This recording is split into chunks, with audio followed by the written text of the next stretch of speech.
What's up, everyone? Today's video is about my experience within Microsoft. So I've been working at Microsoft for 3 years exactly last week, and I thought it's a good chance to look back at my experience, share it with you, let you know what it's actually like working at Microsoft from my experience, and I want to share with you the good, the bad, and also the ugly truth about working at Microsoft. Okay, so let's dive right in. Let's start with the good. So I've been working at Microsoft for 3 years, and I have to say the work-life balance is absolutely incredible. I have a son that's a year and 4 months years old, and for me, being able to spend the morning with him and the evenings with him is critical for me. And I would never even consider working for a company that doesn't provide it out of the box like I have with Microsoft. So I really appreciate the fact that Microsoft really gives us the time. We're encouraged to take time off. The managers, at least the managers that I had, also are showing a great example of finishing to work when the workday is supposed to end. And also, if people send you messages, of course, we're collaborating with people all around the world, then it's known that you aren't supposed to answer outside of your working hours.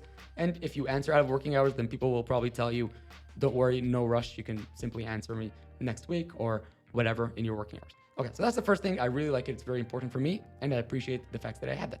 The second thing that is unique within Microsoft is that we're working on projects, again, within my group, projects in incredible scale. So if we're talking about working with things that are of Office or Outlook, we're talking about every single person that has a mailbox within Outlook, which is millions of people. We're talking about hundreds of thousands of servers. So if you're writing some service or feature inside some service, then it's going to be deployed to hundreds of thousands of machines in the next few hours and days. So that is something that I really enjoy within Microsoft, and it's something that is hard to match in other companies that aren't of this scale. The next thing that I really enjoy about working at Microsoft is that I have access to almost any project within Microsoft.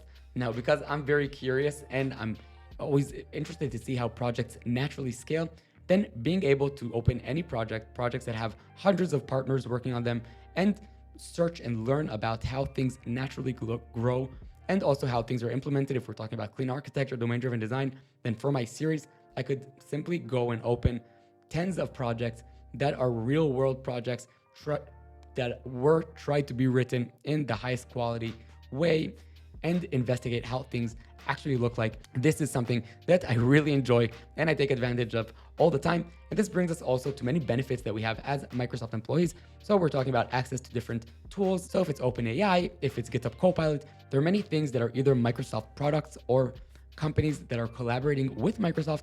And as Microsoft employees, then we have access to it. This brings us to the next thing, which is the hardware, the software, the other benefits that we get as Microsoft employees. So we get a new computer every 3 years, we get a new phone every 2 years. Of course, we get monitors for working at home, working from the office. We have just incredible facilities in Microsoft. The site that I'm in is Microsoft Israel, and the site that we have, I can talk about it for hours. For 30 seconds from where I sit is one of the biggest gyms in the country with futuristic machines that I should be using more. And 30 seconds walk to the other direction, then I have massage chairs, and it's more than any person should have in a workplace. It's something that's unparalleled, and I really enjoy and appreciate, and it makes my time there much better. But of course, work-life balance, so I can work from home most of the time if I want to, and that's what I do. In fact, the next thing that I really like is that I get to work with people from all around the world. So now I'm working with many people from Norway, and I wouldn't have had the chance to do that if I wasn't working within Microsoft. Sometimes I work with people from China, from the United States. It's very interesting and it's fun meeting all these people from all around the world. And in general, great people work at Microsoft. I really enjoy meeting them and working with them. And the culture is very inclusive. That's something that I really appreciate, that Microsoft is always pushing forward and making an active effort. I had 3 managers in the time that I've been working at Microsoft, and I've had a great experience with all 3 of them, and I always felt appreciated. I got a lot of responsibility, and it's something that, even though it's a very big company, then I wasn't just a little screw inside the entire system, but I did feel like I have a lot of responsibility and that I'm making a difference. Okay, so there are many good things in Microsoft. As you see, I really enjoy it, And I'm still working at Microsoft 3 years later inside the same team, inside the same group, and I can see myself working at Microsoft for many years to come. Okay, so let's move on to the bad. I think there are things that are important to talk about, especially if you want to work at Microsoft.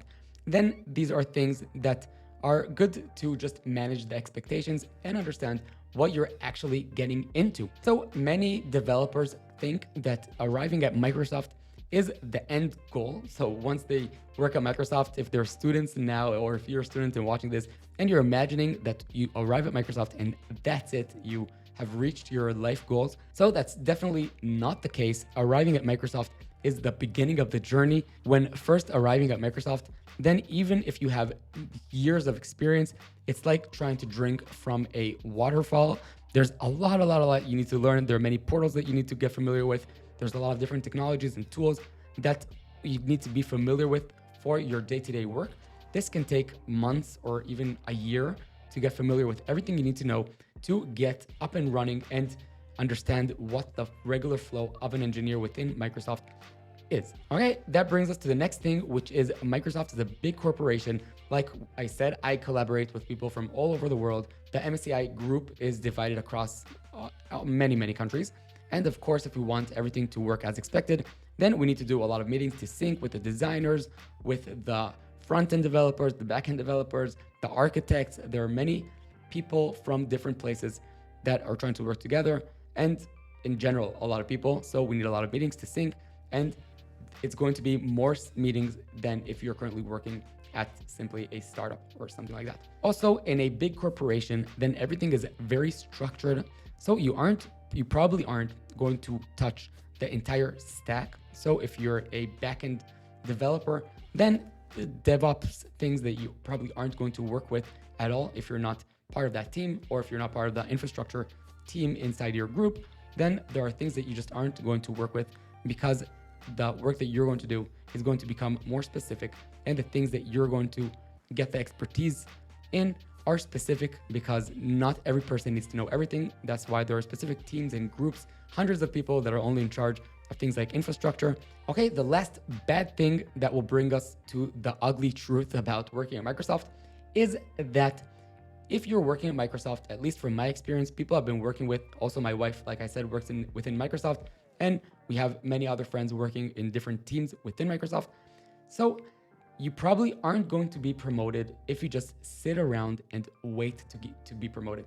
So if you want to be promoted, you want to sit down with your manager and manage the expectations. Tell your manager that you want to be promoted, or you think you should already be promoted, and work together to understand what things you need to do to get promoted. So if it's different goals, if it's different features that you want to implement, or if it's different responsibilities that you should take for that. If you're just going to sit around, do amazing work really hard, and expect that the promotion will just fall on your laps, then that's probably not the case.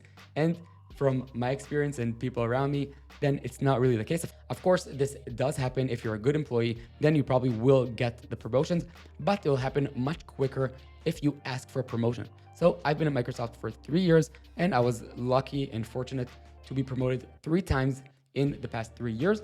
But every time I made sure to talk with my managers, manage expectations, and see what I need to do to be promoted faster, or in general, match the expectations from the next level. Okay, so if you're not familiar with it, then as a software engineer within Microsoft, then you start at level 59, which is a software engineer.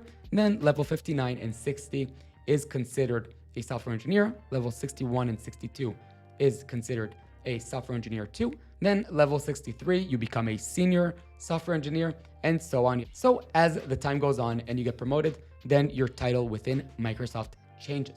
Okay. Now this brings us to the ugly truth about working at Microsoft. And this is definitely something that I think is important to know.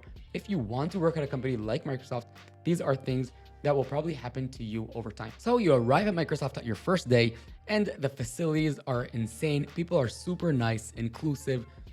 The culture is amazing. But as time goes on, then this becomes your reality. You're in Microsoft. This is the microcosmos that you're in. The people that you work with also work at Microsoft.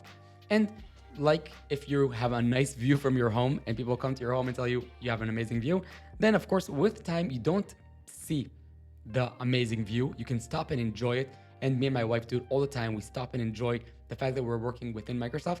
But it's hard not to compare the experience that you have within Microsoft to the experience of other people within other big companies like Google, Apple, Amazon, Netflix, and so on. Because once you work at a company like Microsoft, then it's not hard to imagine yourself working at those companies as well. And also, of course, the recruiters reach out, invite you to interviews, and you have friends in the different companies. So it's hard not to look at a company like Google and see that you can 1.5x the salary that you're currently making and not think about doing that transition. Also, because the only thing that you know about other employees working within Microsoft is their title, then getting promotions that update the title. So from software engineer to software engineer 2 become harder to get because it changes the title, and you might be passing someone that arrived before you at Microsoft or someone who may deserve the promotion more than you in a different team. And because it's visible, it's a title change, then it does become something that's more difficult.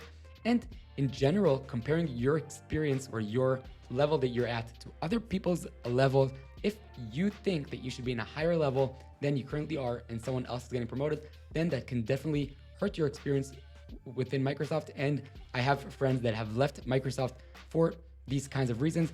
It's not uncommon to feel like you should be getting a promotion, you're not getting a promotion. So it's just human nature to get used to what we have and compare what we have to what other people have. Of course, we're all living like millionaires lived 200 years ago. So once you're at Microsoft, then that's just the ugly truth. You get used to it and you compare what you have to others around you, and it can really hurt the experience and the happiness of the employee. And it's easy to forget about everything else around you that you have, the massage rooms and the gym and so on. Now, I can tell you from my experience, I've been working here again for 3 years.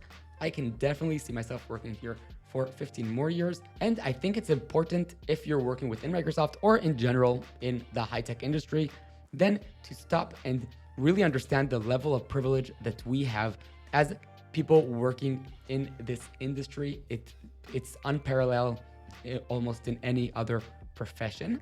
And that's the thing that I want to get across in this video, is that it doesn't matter if you work at a company like Microsoft or a startup or a different big company.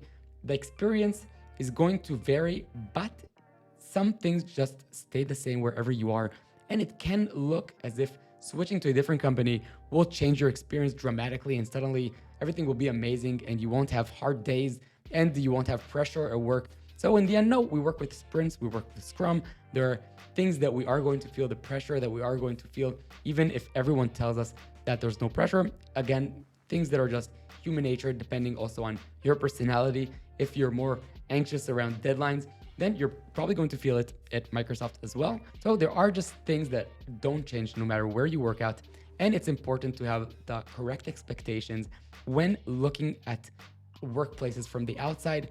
Things aren't always the way they look. So that's it for this video. I really hope you enjoyed it and you learned something new. Let me know in the comments if you work at Microsoft or another big company. Then let me know how this is compared to what you have experienced in your time in that company. And if you're working in a company that's not one of the big companies, then I'm curious how this compares to the experience that you had. So that's it. Hope you enjoyed it and see you in the next one.